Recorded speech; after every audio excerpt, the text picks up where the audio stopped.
Hey Mooch Crew, what's up? It's Alan McJolie here, and oh my gosh, I have had this video planned out for a long time. So here we go. It's time for me to review the 2016 Memorial Day Racing Weekend and preview the 2017 edition of the Memorial Day Weekend triple header. So as you all know, there are 3 big races on Sunday, May 28th.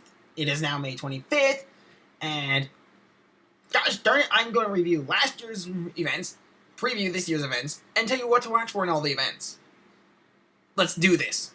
The weekend begins in Monaco for the FIA Formula One World Grand Prix Championship race, the Monaco Grand Prix, which has a long-standing history and actually has been racing before the FIA was founded and before the Formula One World Grand Prix Championship began.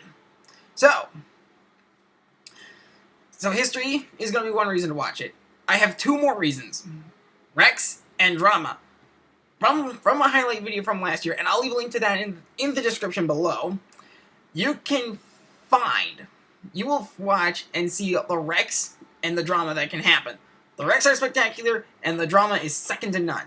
As last year, Daniel Ricciardo, who was the pole sitter, by the way, had a mishap on one of his stops, on his second stop of the day to be exact, where his team didn't have the tires ready.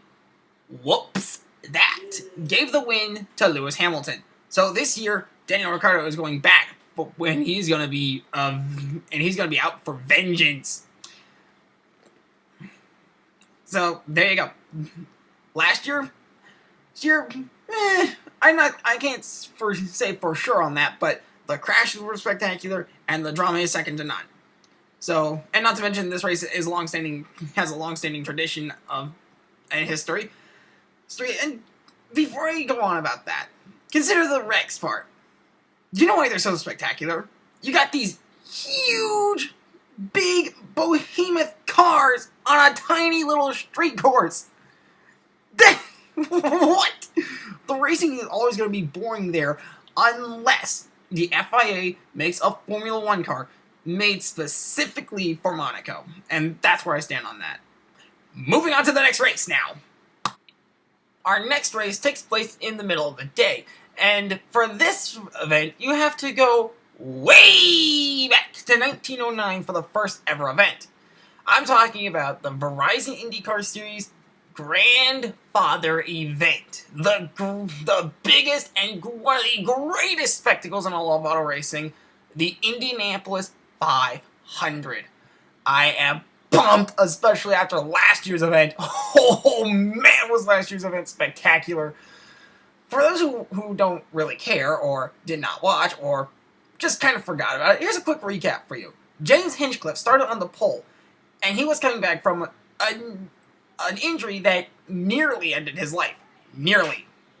He came back from that. He fought from it, he came back, and he scored the Indy 500 pole position. In the early stages, Hinchcliffe and Ryan Hunter-Reay were distanced themselves as the favorites as they went back and forth, training the lead constantly. I was just like, yes! Because I actually watched this race on TV from last year, I can definitely give you all my opinions on this one. In the middle stages, Towson Bell comes in, and he starts showing up and proving that he's going to be a factor. That was until a pit road incident with Ryan Hunter-Reay took him out of it. Both him and Hunter-Reay. Ouch.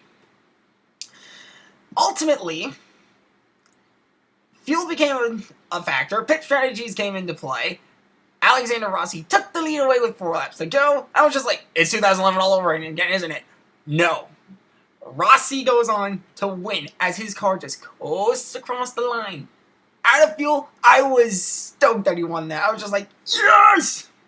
So yeah, last year's race was spectacular. You had wrecks, 3-wide passing, side-by-side battle, lead changes, everything swung towards Indy.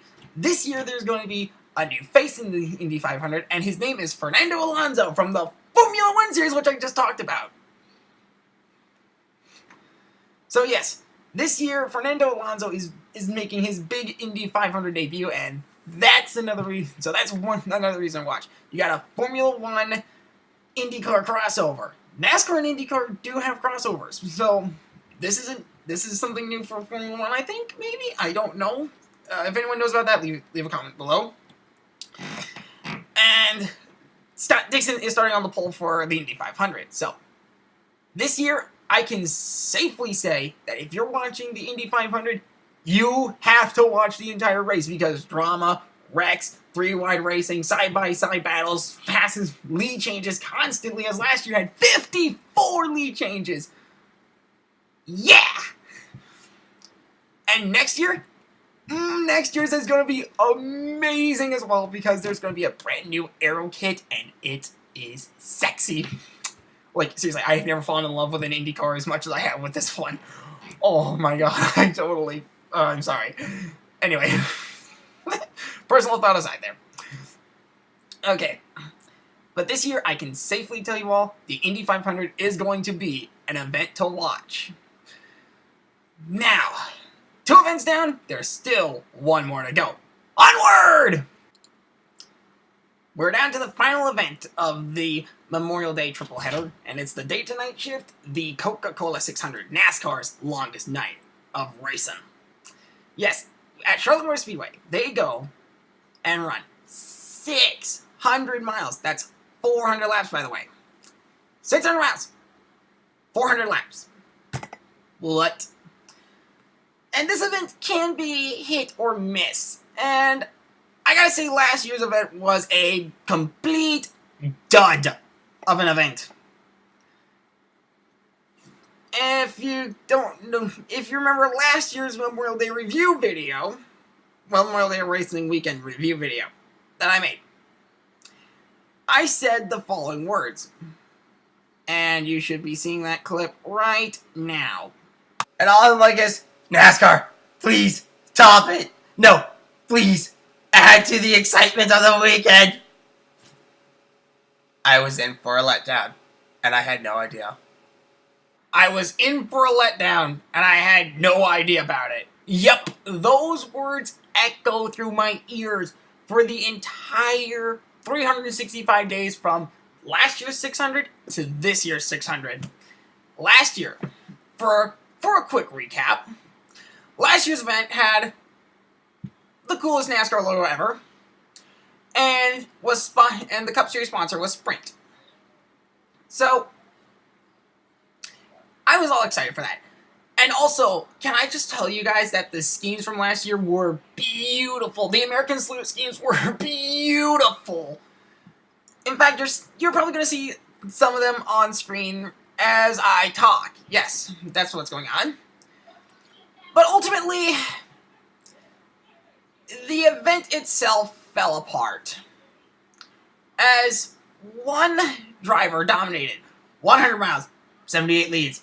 200 miles, 78 leads. 300 miles, 78 leads. 400 miles, the 78's leading. 500 miles, oh my god, please turn this race. Please let this race end. Just end it for God's sake, please. Nope, 78's still leading. Can we just end this race now? 600 miles, 78 wins. Leading 392 laps, by the way. That is 576 miles. Last year I said it was 588 miles.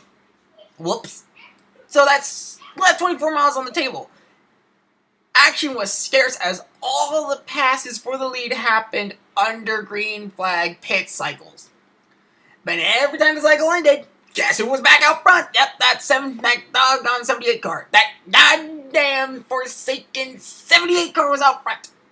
Oh my gosh. I swear you could have walked out of the room, came back 20 to 70 laps later, and still see no change. Why is the 78 car so dominant? It was the aero package, I tell you. It was the aero package. The aero package they had last year stunk. It stunk. Honestly, NASCAR, if you want to fix your aero package, go back to the 2000 spoilers, have it angled at 70 degrees, and make the nose flat. Get rid of the goddamn splitter. Your problem is the aero kit. It's not the track. It's the aero kit. Rant over. Let's move on. This year, there's a new logo. I don't like it, I just simply tolerate it. And there's a new Cup Series sponsor and a new Cup Series logo, and I hate it.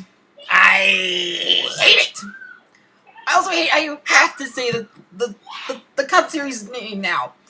It's always been NASCAR Cup Series sponsor here, Cup Series. This year it's Cup Series sponsor, NASCAR Cup Series. No. You done messed it up. And I'm talking about Monster, and I hate that sponsor, and I hate the sponsor too. I mean, if they're trying to generate excitement for NASCAR, and oh my gosh, you'd think that we could have brought Samsung in. I would be happy with Samsung. We could have kept the Chase moniker. We could have kept NSCS. I would have been happy with that. But no, sir. We have to go with Monster Energy. We have to change the moniker up on you. And we're going to change the format on you while we're at it. Yes, this year we have stage racing. The way it works is the race, each stage ends at a certain point. Normally it would end at like, I don't know, it's like a 30-30, I think it was like a 30-30-40, or was it a, I don't know, it varies from race to race, and it's bad. Like, seriously, why can't we just go have 4, and this is the Coca-Cola 600s, where I get the Coca-Cola 600 praise. They're going to go with 4 stages, but I want to go to Daytona and beat Brian France over the head with a baseball bat or a hammer or something to smack some common sense into that guy. Because all the other races are 3 stages. The Daytona 500, 3 stages. All the other races prior to the Coca-Cola 600, 3 stages. Every event after the Coca-Cola 600, 3 stages. You done fucked it up! You done fucked it up! You could have done 25% of the races for each stage. Go to a certain point.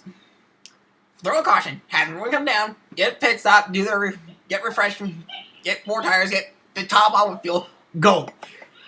And have them all go mayhem as they try and go frantically for top 10 spots. No. We're going to make it 3 stages. We're going to have freight training, and the air package is going to stink. Why? Seriously, NASCAR, fix the aero package. You don't need to fix the tracks. It's the aero package. So yeah, that rant's over again. Sorry. Personal thoughts out of the way. That's also going into my If I Ran NASCAR video, which I'm still working on. It's taking forever, by the way. I'm so sorry about that. And so with the uncertainty of stage racing and the beautiful schemes, I think we have 2 reasons to watch the Coca-Cola 600. But if it's anything like last year's, you're better off turning the race off at the halfway point of this one. Yeah. So, that's all my thoughts for the Memorial Day racing weekend. I do not own any of the images you've seen in this video. I just screenshotted them from Google, so all rights go to their original owners.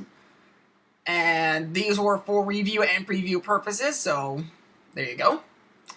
And that'll do it for this week's video. Like, comment, subscribe, all that good stuff, and make sure you hit the notification bell so that way you're notified of when my next video comes out, whatever that may be. Also, don't forget to follow me on social media. All my handles in the description below. Also, and don't forget to subscribe to my friends. Yes, I do. I would like to have my friends in the description below as well, so you can go sub to their channels. And also, don't forget to check out my Twitch channel, link to that in the description below. And if I'm not streaming on Twitch or on YouTube, I'm doing mod stuff for Lombard Bros Gaming, link to their YouTube channel and their Twitch channel in the description below as well. Also, tell me in the comment section, tell me which race you're excited for the most. Monaco Grand Prix, Indy 500, or Coca-Cola 600. I personally am stoked for the Indy 500 because I know I'm going to be in for a great race. And okay, video's over. And remember, until we meet again down the pipeline, I'm Alan, and I'm out. I'll see you guys in my next video.